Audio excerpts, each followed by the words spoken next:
platform is built on Salesforce. So a lot of the questions that you get whenever you're building a software platform that an organization can become dependent upon for certain things within their workload is this going to be around, is it a safe place to do business? Is the data secure? Is it safe, right? So everything we have from a foundation perspective is built on Salesforce, and even to the point where we've gotten very strategic with Salesforce in terms of looking at how we're leveraging some of their technology stack to better optimize and make more efficient in the platform. But very strategic partner for us overall. This is just an article that they put out about us and kind of what we're doing. Obviously, they're a big supporter, a big component of us using their platform day in, day out.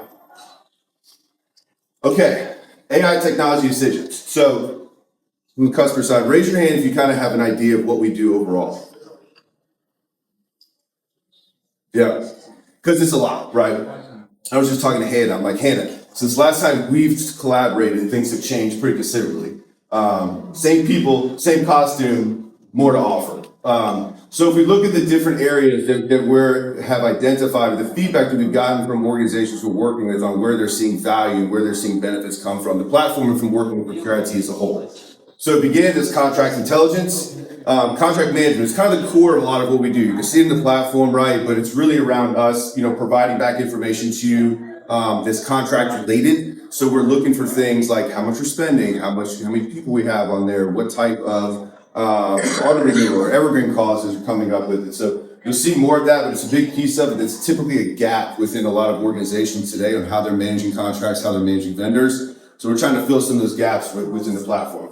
The SaaS FinOps. Anybody know what FinOps is? So if you're going to hear it a lot, right? The kind of financial operations, and what it's really doing is, we explain, what is your definition? Because you say it more eloquent than I do. So it started with cloud FinOps, helping a company, helping a team drive a culture of accountability, transparency, and spend management.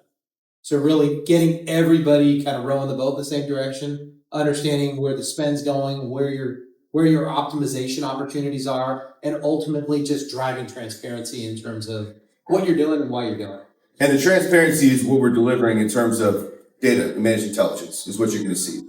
So we're providing that information to you to go to make decisions as you so please, right? As you choose to or not choose to. So SaaS, obviously a big one. A lot of SaaS sprawl out there, and then cloud FinOps as well. I mean, cloud FinOps is huge because this is kind of one of the first times really in history where you have an employee in an organization that has the ability to affect the bottom line that doesn't make decisions, right? They can just increase costs, they can add resources, and there's a lot of lack of governance, proper governance around that, which the FinOps brings. The technology expense management, so this is a core piece of our business. So we have Steve and Jason over here, which is a component, right? It's a component within the platform you'll see around expense management. Typically you have TEM, right? Old school telco expense management, wireline, wireless type services. The new kind of next generation TEM is more technology expense management with the focus around expense management. So looking at bill pay, looking at optimizing all your different services and be able to run through it. We'll talk more about that. And of course, last but not least is the IT procurement, which I think we work with a lot of folks here around the IT procurement. You need something, right? We help work through, understand who the right fit is for the business,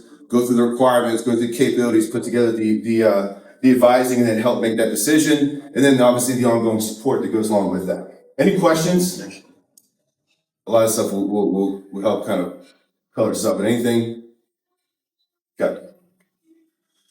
3-tiered optimization. As it relates to the platform, you have managed, hybrid, or partner managed. So this is critical because a lot of times we get asked, what kind of control do we have over this, right? Because I think that as you see when we show the platform, a lot of things are going to be very, there are things that you want to have, but there are also things you want to be able to control. You don't want to necessarily be reliant upon somebody else to make changes, but you can go there and do it yourself. So we kind of established a lot of these components on the front end to make sure that we're aligned with your skill sets, your desire, what you want to do, and then what you can offload to us. At the end of the day, to manage, like working with us on anything that you do is going to be a managed experience, right? Meaning that we're not just going to give it to you to figure out. We're going to be helping walk you through and tailoring everything that you need to your specific strengths or weaknesses, right? So that's kind of the same approach here that we have within the platform. And then before we get started in the demo and walk through kind of the initial offer, right, that we have. So within this, and we can talk through this, right, if you guys have questions, don't remember all this or take pictures. listen, we're going to help you kind of get on board and adopted into the platform, right? We can help kind of ease into that with a few months, help show an ROI, help show a value proposition that it has. There's a lot of cost savings aspects that go along with it, which you're going to see with it, which is optimization as a whole. And then obviously the team that we have around this is, it's people, processes, and systems, but the system is only as good as people. Randy's always been very bullish on this and said this. You have to have the people in here to help make sure that the experience is good. The platform's capabilities are there and they're vast, but you have to make sure that it's being handled correctly and appropriately and walking through that process to make it easy to use and adopt it. Okay, so now we'll get into a little bit of a demo. Any questions so far? Did I lose anybody yet? No. All right. So as much as interaction, you guys have questions, comments, I'll take it any which direction you want. My background, just so you guys know, I'm a former operator, ran enterprise infrastructure, $4 billion organization, 250 offices globally, 100,000 people. And my headache was always kind of that fiduciary responsibility. What do I have? What am I doing? How do I report to the office of the CIO and CFO of what I've committed the organization to? What we're doing, how we're doing, why we're doing, where the spend is coming from. By the way, if my back turns to you, I apologize. I'll focus on this right here. But what's going on within the organization as a whole, and making sure I drive a culture of transparency across the board. One thing that I found out very quickly, the success in IT was partnering with accounting / finance / procurement, because nothing got bought unless I got buy-off. Nothing got bought unless I could prove what we were doing, why we were doing, and how that was accounted for. So the way the platform starts is really the way we sort of look at it is with contract management. Contract management, and I'm only going to go into these at a very high level. If you want to dive deeper, happy to go into depth with you. But this is our contract management overview. Anything in green is an active contract. Anything in different colors. Red, I like to call it as DNR. I'm EMT on the side, so DNR is do not resuscitate. But this is a contract that's do not renew. We track everything within the platform across spend, across the board. And I apologize, the mouse over here. We track everything from a spend perspective, bringing everything in. Evergreen dates, your start date, end date, evergreen. I've gotten caught, and I think a lot of you have probably gotten caught with contracts auto renewing. And all of a sudden you're now in a new term when you didn't really expect that term to continue.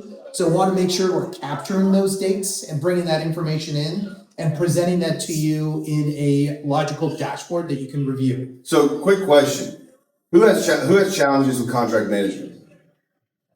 It's a nightmare, right? It's a huge nightmare. So, and this, if you go back to like kind of the last piece I was talking about around like the hybrid, fully managed hybrid and co-managed, this is where like you have the capabilities of getting into and making these adjustments on your own. We get this thing set up, right? We get it dialed in, we get the house in order, and then it's the ongoing kind of shared responsibilities. But the big thing for us, right, and this is kind of the starting point for any onboarding, really the first thing we demo, the first actions that we do as it relates to onboarding to the platform is around contract, because this is everything, right? This is your spend, right? This is your contractual obligations that you have. And with this, we're looking for one, to mitigate the risk of auto renewal clauses, right? We want to be in front of them. We want to make sure at a bare minimum that we get a chance to renegotiate or write down the services, because providers they'd rather take less money and not lose a customer because it takes more calories to get a new customer. So they want to retain it. So we use that to our advantage, but we have to be in front of it and have to have transparency into this in order to make it happen. And then additionally, the spend, right? The spend is big here because you guys know we do IT procurement, right? We have access to hundreds and hundreds of different vendors out there. We do quotes on everything. We have a really good understanding what the fair market value is around costing, right? Across all services, right? It would be UCaaS, internet service. Like we have the ability to do price benchmarking on this thing. So for us to know what this is, we're not, we can go here and say, hey, you're overspending, right? You have a good deal, you can save a little more, or give you some data and some information that you need to go leverage yourself down to be able to go get a better price on that contract at negotiation time. Absolutely. So a couple different things for you is number one, you can see the amount of data. To get the data in here, we assign you a client experience manager. Client experience manager is the one that does the data ingestion and consolidation of the information with you. We also have in the lower section here is our AI contract upload process. So you would just click the button here, or our client experience manager would click the button there, upload the contract, and during that upload process, can walk you through separately, takes you through basically extrapolating all the information and bringing it into our format. Okay? Once we get the data in here, first thing we're gonna do is look at it in a few different ways. So spend projections, we brought in a client that had about 1,500 contracts across the board, and they're like, how do I make sense of this? So we bring everything in, we assign contract types, so you can very easily go, I wanna look at connectivity, I wanna look at the data points, there's my T-Mobile, and then I just went from kind of drill down capability into that, and then I'm gonna go ahead and if I click that link with this mouse, there we go. And then I can very quickly go into that contract as a whole. Within the contract data points, this is really where we store, devil's in the details, storing all the data elements. Within every contract, we capture the supplier, the top level supplier, and maybe underlying supplier. So if you have, let's say you bought from a CDW and it's your Microsoft agreement, we want to capture all of that information, as well as the MRC, ARC, all your monthly recurring charges, your annual recurring charges. Who's responsible for the contract? So data steward is a key important thing. Who's responsible for maintaining the information? Is it Procure? Is it you? Is it a partner? So I want to make sure we're capturing all the details in here and bringing all these data points in. As we're bringing your Here's data, one piece I want to show real quick. Sorry, Phil. No, please. Hijacking. So go up real quick to the department. So one of the things that we were asked, again, this has been an evolution, right? We had a thesis, we knew what type of data, what type of information we want to gather. And then as working with organizations that we've been onboarded, folks like such as Chance, right, who dig in and they go, hey, what about this? What about this? What about this? One of the things we were asked around, like, well, can we do GL codes, right? Can we allocate this spend towards a specific department within the organization so you can start pulling reports? Because not every contract that we have in there is going to sit underneath the IT budget, right? There's other areas within the business. So one of the things we're able to do with the contracts also is to be able to basically isolate those and categorize them based on, it can be GL codes, right, off the P&Ls. So building on this, one of the key areas, once you get your contracts in there, as we go through the contract uploading process, as we're starting to collaborate on all these different areas, there's going to be cost savings opportunities. Within cost savings, we're basically tracking this within the optimization pipeline. This is so much fun because it's an opportunity for you to collaborate and collect all of your optimization opportunities that you want to drive as a unit, as an organization, as a department. And so over here, it's looking at all these various areas. It could be SaaS, it could be cloud, it could be your core infrastructure. But typically, a lot of IT departments aren't collecting this information. They have their task list, but everybody's working on their individual areas. How do you bring it together for executive dashboard and see what are your opportunities you're going for? What's closed? What's identified? Where's analysis required? And so this gives you the ability to very quickly isolate, okay, here's my contract, I'm going to renew my contract. Here's a potential $2,500 savings over there. So it gives us the ability to see all this information. All of this contract information is really designed to build out what we call our managed intelligence report.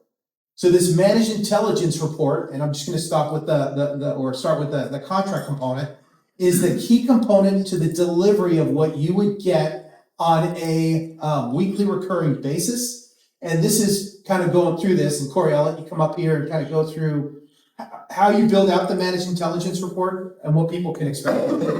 Yeah, absolutely. So this report is really to build the same data set you get the rest of the platform. So the modules you have entered in, so the contracts, the ones we'll see later, that all feeds into this report. It's a different presentation layer. So it's meant to be something that's sent out weekly, to be customized. So if there are certain things that are important to you, those are things we can glean from you and get that shown in this report.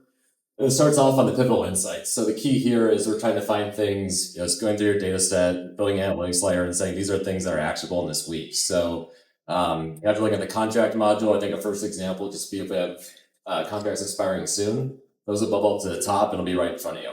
So it's not something you have to go, if you have the time to go to the dashboard, do the filters, find it all. It's delivered right here in front of your inbox on a weekly basis. Further down, this is all meant to be customized, so you can choose, almost think of like widgets. There are different ways you want to see it, different presentation, different filters. We can work on that.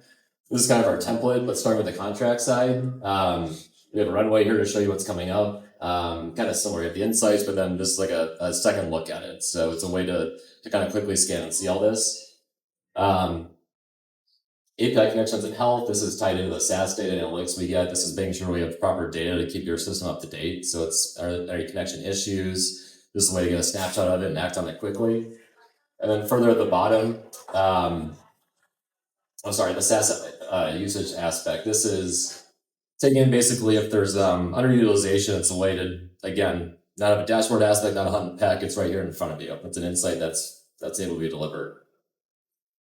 And kind of wrapping it up, we have a supplier analytics section where we take all those contracts with the supplier and we go out and find sentiment on the news publicly. So if there's any changes really pertaining to IT, if there's security, if there's layoffs, new features, whatever it might be, we get that into a bucket, do some analysis with it, and then use that to deliver insights and also give a summary here. So if there's a contract expiring, you want to compare different suppliers, here's a snapshot of the news. Here's some different things you can see to make a decision, move off, find the right thing for your company. And then diving on further with more, and again, this is all customizable. So this is our template. This is really what you want to see. What's in your box every week, for a role you might want to see, how you present it. It's here in front of you. I think one comment I'll make here, just I think is important. Sorry, Joe. Course background, maybe get a little bit of your background and like where this report plays into, because this report is what we found that private equity companies wanted their companies to actually deliver, which is a comprehensive weekly report that showed financial savings, optimization strategies, and an ongoing model for data intelligence. So it lacks in the industry. And prior to building this company, Andrew and I are part of building one of the largest MSPs at rapid scale to Cox Communication. So we saw it from a provider perspective as well as an advisor perspective. Advisors will do an audit and then they'll find savings and you'll either make a transition to another provider or you'll figure out how to negotiate a better contract. And that's tool sets that are great, but if you didn't have to go through an audit because you optimize it ongoing, you had the data intelligence coming in and you analyze all your vendors and the latest and greatest technology coming out to be at your fingertips. So the thing that lacks is this data at your fingertips to make these decisions. So everything that Corey has done before, previous to this, and now bringing that skill set in here is to tie together a bunch of data. And that's API feeds we're pulling in from different providers, different insights, and different LLMs. And as we build that story for you, it's your story, it's your data. We're giving back to you in an intelligent way for you to actually utilize, and then us to engage with you on. But the value to you is I'm going to build my company's saving stories, ongoing optimization story, and engagement story around some type of procurement if there's needs there as well. Yeah. So background, prior to this, I worked in actually sports analytics. So I had a company that did data-driven baseball scouting. So we would take ball flight data, TrackMan, video analysis, and we would basically take that from amateur sports, so colleges, high-level high school prospects. We'd capture all that data and come out there in the field getting it.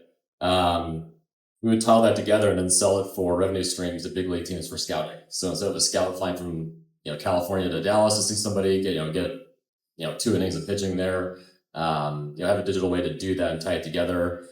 Then the back end, getting benchmark data, starting to position players and draft rankings, projections for slot money, all that. So got pretty deep. But when we were talking about this, it was interesting. It's really just very obviously different flavor of data, but same analytics. So whether it's first round draft pick or looking at your SaaS usage, it's really the same structure that we're building behind it. Same infrastructure, but kind of like a baseball card, your draft pick. Whatever it is, it's really slicing and finding the insights from that. So that's the goal of this, driving into that. Can you guys track any sort of contract, or is it all technology based?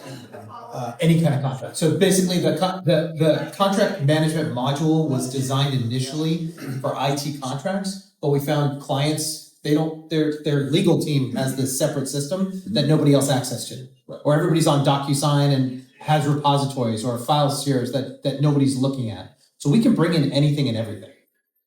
And then start looking at that, and your news information and news sentiment would be based on the domains that we'd be targeting.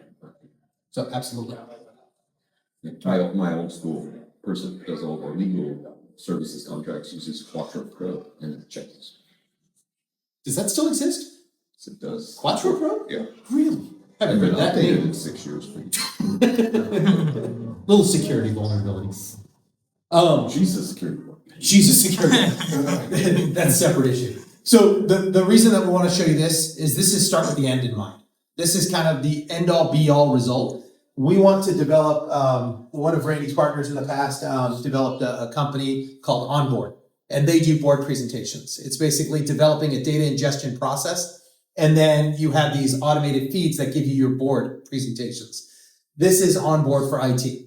So we want to basically give you the ability to have a platform to store all your information and then develop mechanisms for you to do data extraction and build those reports for you ready to go.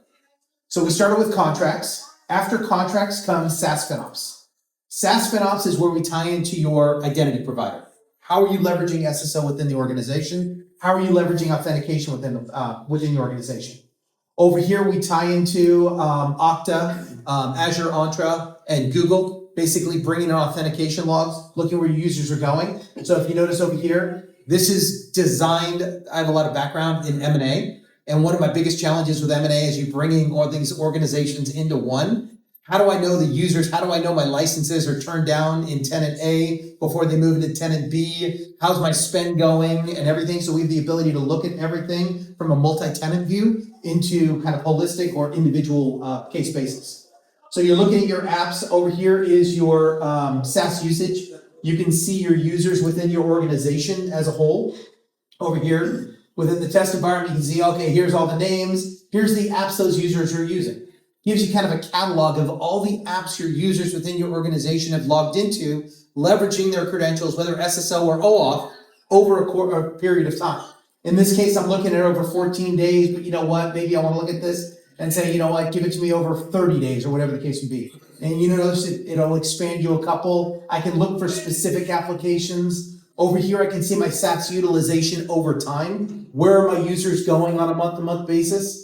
There are certain applications, and I'll use Lucid as a good example. Lucid right here, I can see my users are logging in, but it's not showing me what users. This is kind of just a high-level report on this one. And there's two ways of looking at your users logging into the platforms. Once you've set it up to where they can log in with their Google or their Microsoft credentials, just OAuth, or you can actually sign up and set up as an SSO app, SSO defined app. So in this case, I'll go to the SSO defined app and look at those Lucid users, because I know that's an SSO defined application within the test environment. As we come over here, look at the test environment, scroll down to Lucid, and we see over here, we've got 7 users licensed for it. And now let me look at those users that are using the platform. Now I can go over here and say, you know what, let me look at it over a course of maybe 6 months. And sorry, my eyes are. So is it safe to say we're overspending on Lucid? It is safe to say we are overspending. You specifically.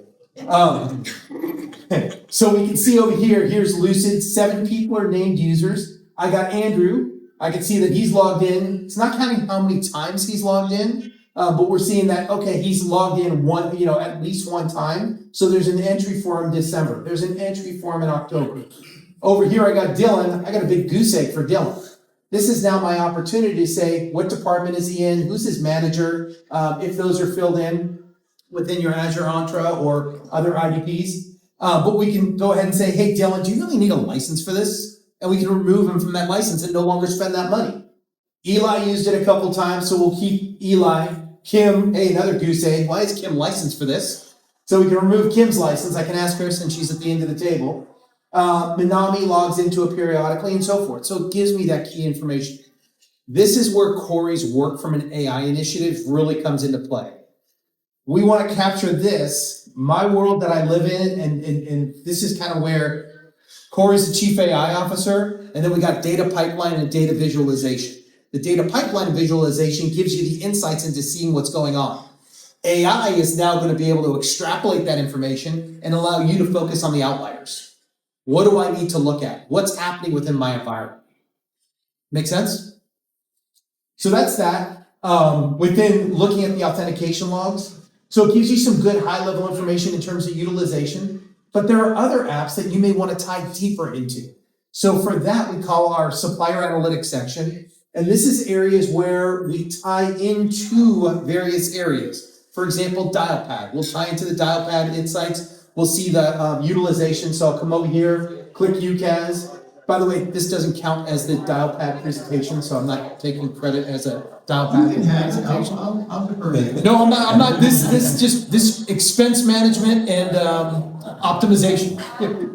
Can you create, So here we have, what's that? can you create other tabs? You can create other tabs, so we can we'll work with you to customize this to meet your specific needs. So for example, I got Chance over there, and we've been working a lot with Chance in various areas. And so it's like, what do you want to see? Oh man, if you can add this, that would really help me out.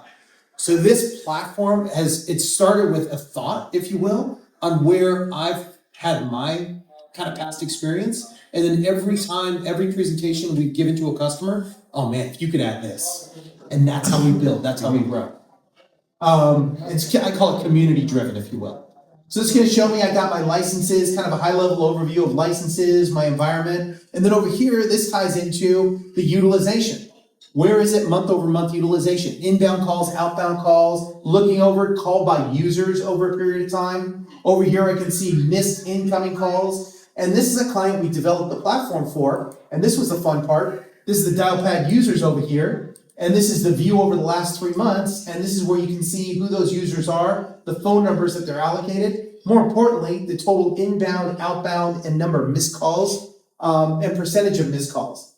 The key thing here that we're working with this client on was they're a big AT&T shop. AT&T couldn't provide this information for them. And they actually spent a lot of money on a report to say, how are my users leveraging their insights? Where are my calls being missed? Who's getting calls, who's missing calls? And this is a great opportunity to start looking at call center services. Right. Yeah, I mean, this is where we see gaps and go, hey, okay, well, let's mitigate this and fix it, right? Maybe it's some type of IVA, right? Intelligent virtual agent on the front end that kind of triages some of the calls, right? So you can kind of, you can kind of remove some of these missed calls, because these missed calls for them is likely revenue opportunities, 100%. right? So that was on the UCAS side. Next thing I'll take you to is Office 365. How many are Office 365 versus like Google? Office 365? All right, that's easy then. Anybody Google? All right, I won't go fast now. That's about right. So here's the Office 365. So one of the coolest things, and this is one of the biggest pain points I had in the past, is I get these invoices from the various resellers, and whether you're on EA or you're a CSP, doing pay as you go, if you will, it was how do I differentiate? Here's my licenses, here's my utilization, what are the SKUs? So over here, we're getting the SKUs, direct SKUs out of your Microsoft online engagement via the API. We're working with you to understand who your resellers are and what your cost for those resellers are. So here's your specific unit price.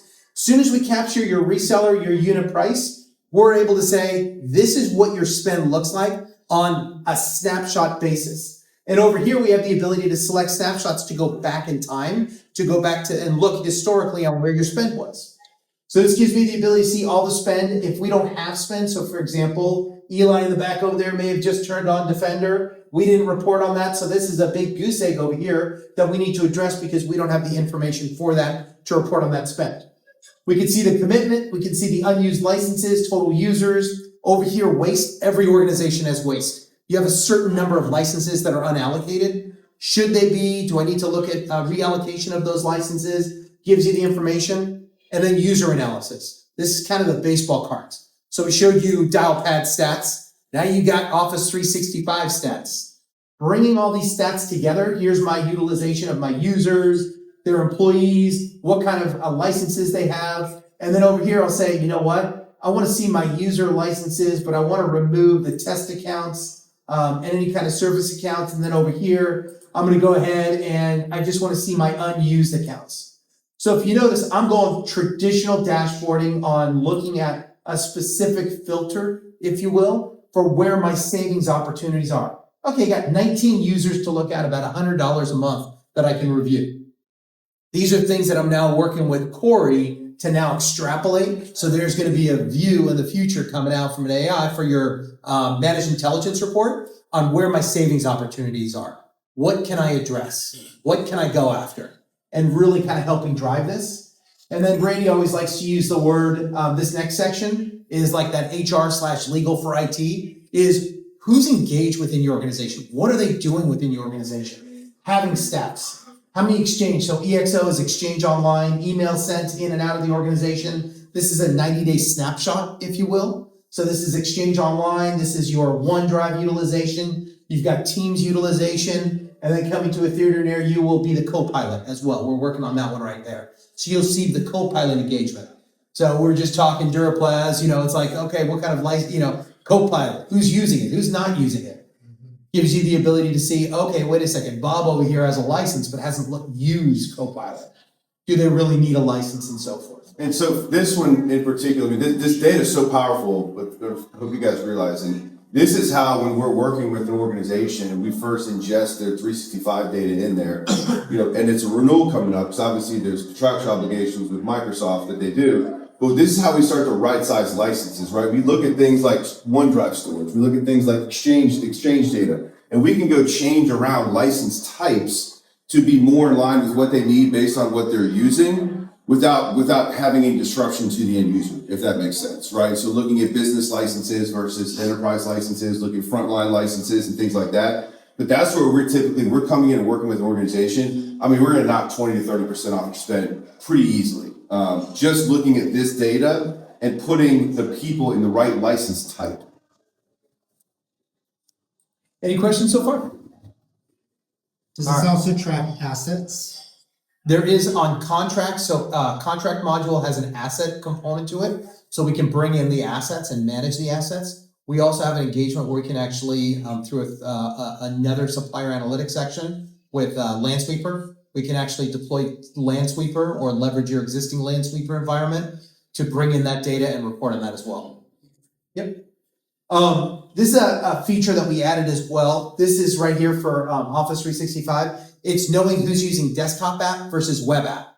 So all of a sudden, it's like you're licensing these users with E-Series licenses, but now all of a sudden you're saying, wait a second, they're only accessing the web components of the license. Maybe I give them a web app license, an F-Series license versus an E-Series license. Looking at the utilization, once again, looking at all the data in terms of, can they meet that? And look at the data components. So I know that we're going to end up everybody's going to have an E5, but largely because of the security and the security practice that we chose to approach. But in this report, there's going to be a lot of elements that there's going to be lots of people that don't use certain things. 100%. But it'll be irrelevant because we have that license for security reasons. So will there be a way to be able to say, discount certain elements because it's not going to be a decision factor for us? So right now I'm doing this, and I'll let Corey take a note on that from an AI perspective. But the key thing there is this is all driven on manual interaction within the GUI for giving that. We can build that logic in for, hey, I need this because the area that we added to this, and we talked about this before, Chance, is like, here's the feature matrix. This feature matrix is where we can have those discussions on what do you have? Because you may have an E5 and go, you know what? We demand the requirements of an E5, right? Mm-hmm. But do you really? Because you may want the E5 security component on top of an E3.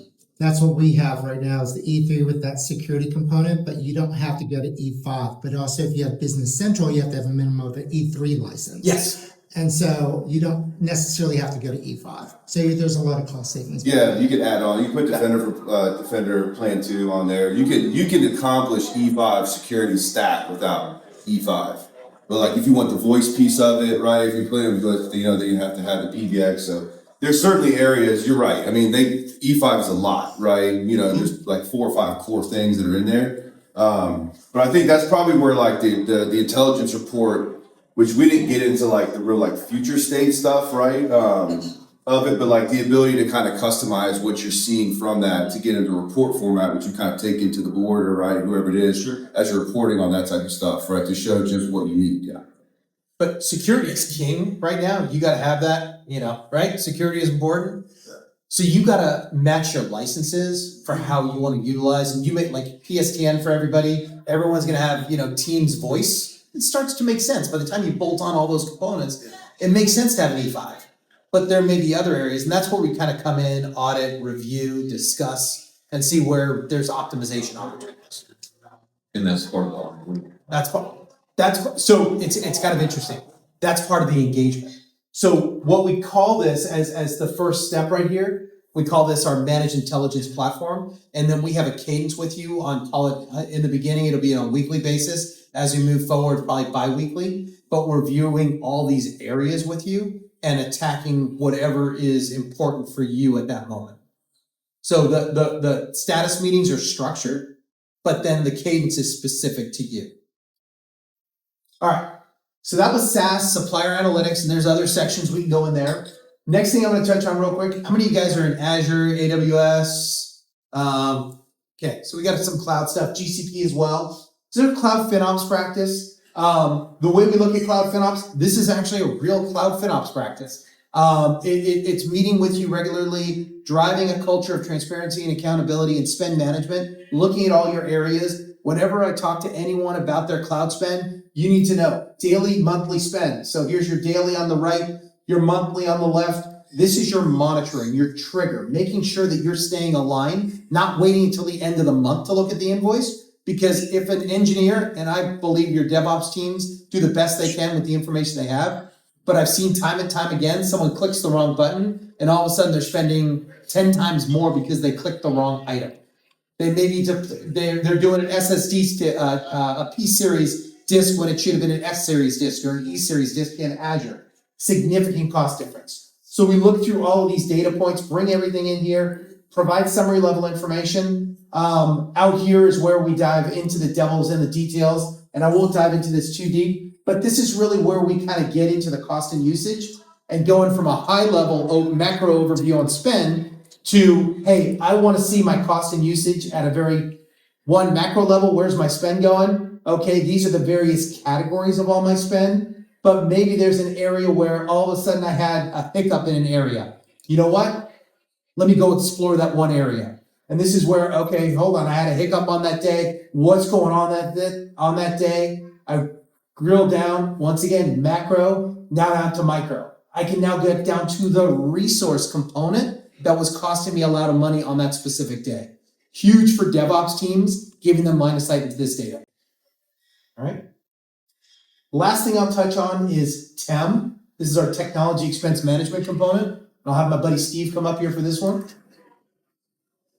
Give you an overview of what TEM, let him do a little introduction before he kills himself. Yeah. So hey everybody, thanks for coming out today. My name is Steve Prince and I head up our technology expense management practice. A little bit about me, I've been in the space for over 20 years. And in that time, I've helped some of the biggest companies in the world save millions and millions of dollars on their technology expenses. Some of those companies include Nike, Tesla, Cigna, Occidental Petroleum, NRG Energy, kind of on and on. And I helped build a SaaS-based technology expense management company. And we ran that for quite a while. Had a successful exit to a private equity company that took it and rolled it into another company called Brightfin. If you've heard of Brightfin, a TAM out there. I was there for a few years. And then myself and several other very talented folks came along and we decided to build a new technology expense management platform that you can actually see here up on the screen. Jason right here, myself, and some of our best analysts were looking at it and we said, okay, so if we're going to do this again with all the experience that we have, it's got to be a few things. It's got to be flexible because all of the new technologies we're bringing in, not just telecom, you can see AWS, SaaS licenses, telecom, right? It's got to be able to bring in everything. And in some iteration, we're actually going to bring in anything. We're going to get to the point where we're going to be able to bring in shipping expenses and janitorial expenses, you name it, because there's a real need to be able to pull in invoices and be able to optimize them, right? The second thing we said is, man, we've got to make sure this data is really, really accurate. There's an issue in the TEM industry with data that's not very accurate.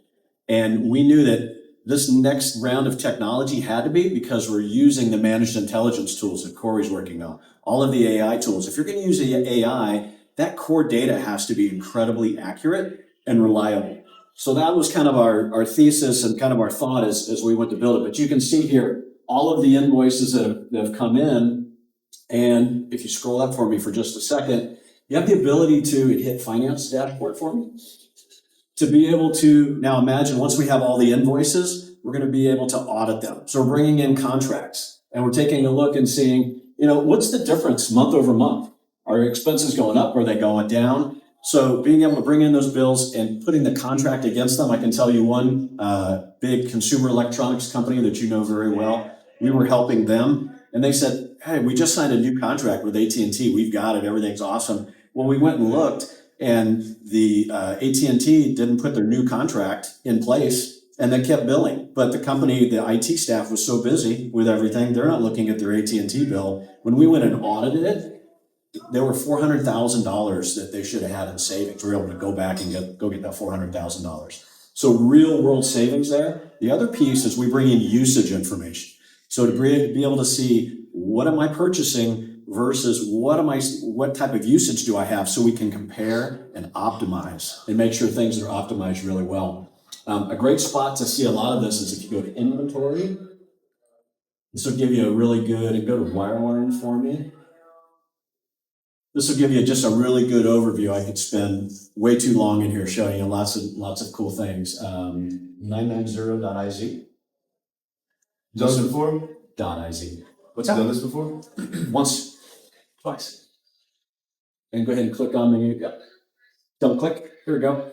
So here's a circuit, AT&T, not to pick on them, but you can see this is a dedicated internet circuit that they have, right? We can see all of the attributes of that circuit, all kinds of custom areas where we can add information. If you scroll down, the account detail, the locations. We bring in information about your locations. Things are usually generally allocated to either locations or people, right? People, SaaS licenses, cell phones, locations, internet circuits, things of that nature. Right? We're going to bring in all of the information about your cost allocation and those individuals so we can make sure that things are allocated to the right areas.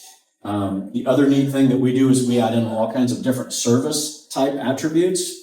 And unfortunately, my demo changed, but right there you can go in and say, here's my bandwidth. Here's what type of router I have, right? Information that gets kind of lost in the cracks that now we've got IDs, stuff like that. service IDs, all that good information kind of lives right there. So if you scroll back up for me, and we hit, let's go ahead and hit assignments. And you can start to see where things are assigned, like we talked about for locations, inventory notes also up at the top. Parent-child inventory, where now, you'll have technology where you'll have, for instance, like an MPLS circuit or even a newer technology that's coming through. You've got port, you've got access. Sometimes they're on two separate bills and they get missed, right? They're not being brought together. We've actually created the tech to be able to tell the system, hey, you got to wait on this other invoice so we can marry the two together and make sure inventory is accurate, billing's accurate. So we can do that. Click on billing for me. This is where I was talking about. This is kind of the secret sauce. And if you click on one of those guys there, here's the monthly bills for that circuit. But now what you can see is all the things that get lost in the details, right? The federal excise taxes, the property tax, the actual discounts, all of that information is captured so we can make sure that we've got it accurate, but then we're also allocating it and distributing those costs appropriately to different departments, cost centers, et cetera. Full contract information, as we talked about. Phil was talking about how we bring in the contracts using AI. We have a primary key that's taking that information and pushing it back over here as well. So if you double click on that for me, up pops the contract. You can scroll down. You can see the evergreen dates, the terms, minimum revenue attainment levels that you need to hit per service or per contract. Gets into really, really fine detail. So the name of the game here is not only cost savings, but the other thing that we're really focused on is building a bridge over to finance, right? And a lot of times you've got IT leaders, you've got all of this information, but you don't have a really good way of doing a couple things. One, having very good reporting, so you can go back to finance and say, here's what I'm spending, right? Per department, per location, whatever it might be. But then also all that cost allocation, making sure things are allocated to the right locations, departments, whatever it might be, taking that data and pushing it all into your finance platforms automatically every single month. So you don't have to be coding and recoding. And then, of course, being able to pay the bill. So we do bill pay as well. We're seeing a lot of fake AI invoices that are starting to come into different AP departments. And we're able to pay those bills for you, take it off the AP's workload, but then also be able to make sure we're staying away from all those fake AI invoices. I think that's probably a pretty high level view for where we are time-wise. Perfect timing. Any other questions? Yeah, one quick question. Yes. All the finance stuff, yes, love that. That's all huge. Yep. On the support side, I want to take that record. I want to put that circuit ID as an asset in my ticket system, so that it can just be, oh, that was the circuit with the support issue. Is that once it's in here, can I pull that out and add it somewhere else? Jason, you want to? Yeah, you can. I mean, we can set up APIs to pull data if you want, or we can give you exports that fit whatever you're trying to put it in. You would need to basically take, to his point, you basically, if you wanted to ingest that within, make that available in real time, you could do real-time API calls into your inventory. Yep. Or give you a regular feed of, kind of dumped into your environment. So you have that inventory to pull from. Gotcha. We have a NOC too that does managed service, like open tickets that are tied to this. So, we've had companies where we tie tickets to their tickets too. It's just for the flavor of service. Where does this data reside? Our data, where is it stored? So this right here, this data is from a Salesforce perspective, we got a core Salesforce on the platform itself. On the TEM side, the technology expense management side, this is within AWS and our secure environment. Full SOC 2, give you the reports, attestation, and everything. And the AI component, where is that data? Where is that pulled from the same location? Yes, the AI is pulling For from. AWS? Yes. All the Yeah, data. data Yep. warehouses. Okay, Yep. so that data will, from the And then data everything's will SOC never be 2. outside the web. It No. will never be outside. No. Okay, so our data's No. secure. Yeah, it is. Well, I mean, you have what Salesforce brings from, 'cause think about it, a lot of like the contracts, a lot of that stuff is like built into, it's like kind of Salesforce, the back end, that's where that's organized. And then we're pulling in APIs from like the different supplier analytics and other data sources into a data warehouse, right? And very high level, but that's essentially where it's all sitting. And then you're using the AI and the reporting capabilities within there to pull it out. And none of your data is used to train public or even private LLMs. Right. Everything's data masking in and out. Yep. What's your data retention policy? How long do you store our data? At this point, it's until you leave. We don't have a Or until it changes. yeah, Right. but Contracts are updated. Okay. but even that on the contract side of the house, and this is a conscious decision. I didn't want to create it where you're deleting old contracts. Old contracts are expired, so you still can reference them. Mm-hmm. They're not coming up in the reports. They're just expired or, basically canceled contracts. But you can still say they're there for reference purposes. So if you have documents, files against them or notes against them, that's all retained for you. But if you said, oh, can you delete contract 123? Fantastic, we'll delete it out. But that's more of a on-demand thing as opposed to, because I think it's more important to have, and maybe that's more of a philosophical discussion, to have that historical information. Especially from a finance perspective, a lot of companies, they require longer retention on financial data. And that's really organization by organization, industry by industry. Yeah, and we're really not housing anything sensitive. Most of the stuff, it's contract information, it's analytics, right? It's usage, things of that location. We're not really, there's nothing really that's any sensitive data that's really sitting in there to do it. And anything we're pulling in, let's say for example, Dialpad example, right? We're pulling in an API, pulling those feeds. It's all just read. So no changes can be made, it's just read data, right? So we're just aggregating all the different systems and softwares that you're using, pulled into a single interface to be able to basically, use it all, work together. I see that you actually have, so you can actually pull information, going back to software side now. You can pull Office 365, you can pull Dialpad. What about other apps that are outside? So we're doing smart sheets right now. We're working on Monday.com. We'll have Salesforce. So our list of API data ingestion pipeline management, if you will, is continuously growing.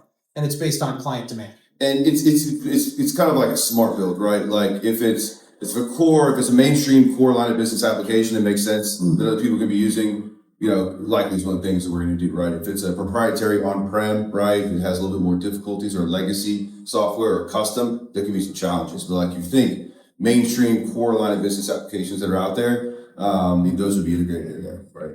Yeah, because I have a lot of the software. I'd like to see what usability for each of the users, how often they're actually using, or if it's just showing up there. For our engineering department, it's relatively new. We've been doing it for about a year and a half. Are they leveraging Azure Entra SSO, or are they No, doing? they're not. They're actually utilizing Ansys products from DRD. They're also utilizing NX from Siemens. But what I'm saying, the authentication, is your authentication into those platforms leveraging single sign-on? No.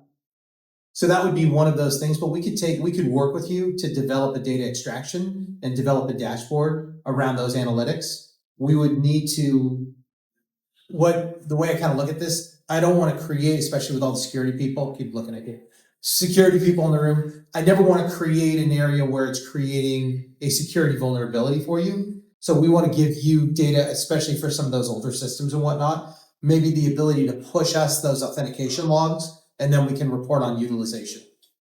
Yep. I'd like to keep track of all the software, because even like Adobe Pro, you don't know which users are actually utilizing it, right? 100%. Utilizing it, and That one comes they're up a not lot. going to use it. Yep. Take it away. Yeah, Adobe comes up a lot. Yeah, and I keep talking to Chance because we talk so much about this. Most customers right now, and we try to push customers, one, there's security, but also kind of accountability side of the house. The more you can leverage SSO, single sign-on, whatever single sign-on provider you're using, you're knowing your users when they're logging into the various platforms, at least on a monthly basis. Like Zoom, we have Zoom analytics here. Zoom caches your credentials. So I may see that you logged into Zoom over the course of the last 90 days one time, but you're in there daily. Mm-hmm. So you need to look at the Zoom analytics and the Zoom API usage, not your login usage. Gotcha. What about So- HubSpot? Every app is different. Every app's Yep, every app's different. Because we're actually migrating away from CRM and moving straight to HubSpot. Yeah. And So we can work with you on a integration of what the Yeah. reporting would look like. I Absolutely. mean, one of the comments I'll make on that, because it's important, John, is this is your story. So, I think the time it will take to build all these different apps in the data pipeline into reporting, HubSpot's definitely one of those we would add at Salesforce. Some of the core ones out there are going to come in time. But we are finding as clients a chance that I've been saying, hey, can you give me this app? Because I want to see all the resource reporting in here, and I want to deliver this to my executive team so that they see that all the resources that we're paying for are being utilized. And then you can manage that from a reporting metric, so you don't have to go back, gather it, look at it, it's at your fingertips. You can also tie that to expenses too. If it makes sense or doesn't make sense. And so one of the biggest components is building that, but there's clients coming to us today and saying, hey, can you add these 3 apps? So some of the ones we just talked about are client needs and client demands. And so it's building what your interest is in there and taking prioritization. Some of the custom ones are a little bit harder to tie the APIs and build the feeds. They're a little complex, but for the most part, if it's SSO or some of the APIs are accessible, and there's some security issues there, we will be able to do that. yeah, underutilized hardware, underutilized licensing. Those are like big culprit. Everybody wants access to everything, right? Yeah. If they don't use it, they don't need it, right? Exactly right. It's the biggest, honestly, you have an application sprawl issue. You have an application sprawl issue. IT is trying to manage that. They're trying to tell the CFO exactly what they want to hear, but they're not giving financial systems away that you see in finance. You have NetSuite that runs finance. It gives you all the details of everything. You don't see that in this world.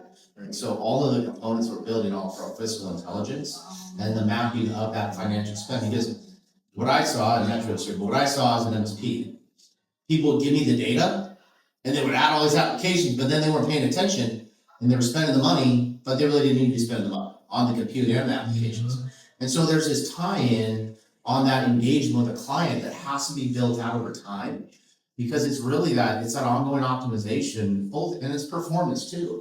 Optimization is tied to growth for salespeople, tied to performance for salespeople. You're not optimizing just to save money, you're optimizing to optimize the business and the way you use your software, the way that people tie together, the training that goes behind it. And so the whole platform is meant to tell them in this managed intelligence report, and it will evolve over the next 12 months from now. It'll be completely different than you probably see here in its maturity around the apps and interface to it. But that story is really meant to be your story. So you click a button and say, okay, Office of the CFO, here's all the things that I need to manage and tell you we're spending money intelligently. And that just doesn't exist within IT as a whole. It's a challenge. So it's a guesstimate more than it is an actual often. I mean, getting away from that and going away from that strategy, going to an actual in the future is where I see the industry. But the contract aspect of that is amazing. Like if anybody's with ADT, you know how difficult it is. You have one piece of hardware, they won't add an addendum to the initial contract for a specific cost center. They won't do it, right? They just don't want to. They want to sign up a new agreement. So eventually, over the years, I worked very hard to get rid of them. I finally phased them all out with the Avocado system, and that was a challenge. It took 6 years to get rid of ADT. AT&T, 6 years? It took me 3 years to get rid of AT&T. AT&T, they were overbilling us. There is crazy, like I said earlier. It was just crazy. Yeah.